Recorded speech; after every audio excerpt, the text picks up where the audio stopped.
Olá, meu nome é Maria Eduarda, sou estudante de História e vou falar um pouco do meu projeto de pesquisa. O nome ficou Noções do Conceito de Trabalho além das Fronteiras Ocidentais, os valores do trabalho no Tahuantinsuyo.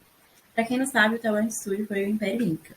E eu decidi analisar o trabalho por ser uma categoria central na humanidade. Nós, seres humanos, precisamos produzir para sobreviver, e as formas dessa produção e distribuição estão relacionadas a outras categorias da nossa vida, então, cultura, religião, política. E eu escolhi o Tahuantinsuyo por ter sido uma sociedade não capitalista, que teve como base de expansão o trabalho, né? O uso das formas de trabalho andina possibilitou o sucesso dos Incas, e havia uma organização muito complexa desse trabalho.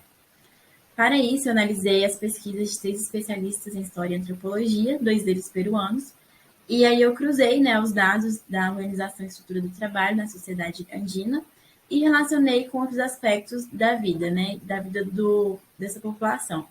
E aí, assim, fiz assim para poder compreender quais eram os valores antropológicos do trabalho.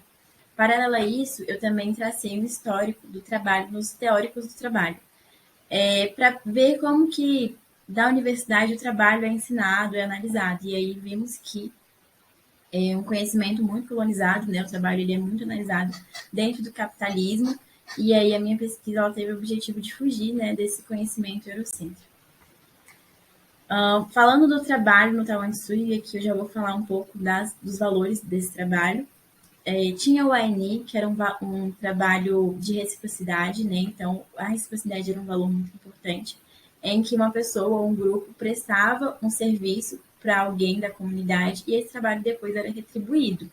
E ele não tinha uma regra, né, explícita, mas era um costume muito enraizado que era relacionado a um pertencimento àquela comunidade. A minga é um trabalho comunal que era feito para beneficiar a comunidade.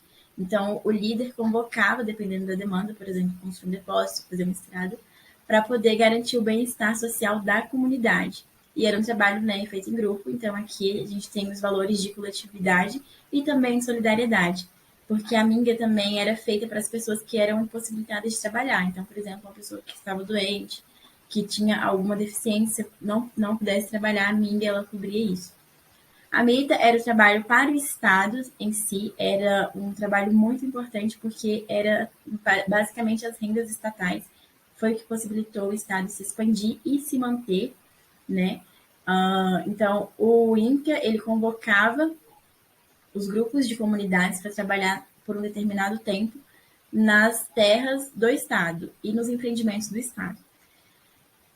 E aí, o Iana eram servos, né? Eles eram retirados da sua comunidade para poder servir em outro lugar, mas eles não eram considerados escravos, porque eles poderiam ter cargos de liderança e acesso, né, à produção. Então, reforçando aqui, tinha os valores de solidariedade, reciprocidade, coletivismo e trabalho como uma celebração. Esse último trabalho como celebração está muito ligada à cosmovisão andina, né? Então, a cosmovisão andina deixa a vida muito integrada. Não havia uma separação, por exemplo, de vida familiar, trabalho, negócios, vida religiosa. Era tudo muito interligado. E o trabalho, ele era como uma ligação entre a natureza e as divindades. Então, há relatos em que o trabalho ele era feito, principalmente a mita, com as melhores roupas, levando instrumentos, dançando, cantando, porque era uma celebração, né? Então havia rituais para começar, para terminar, era tudo muito ligado à espiritualidade.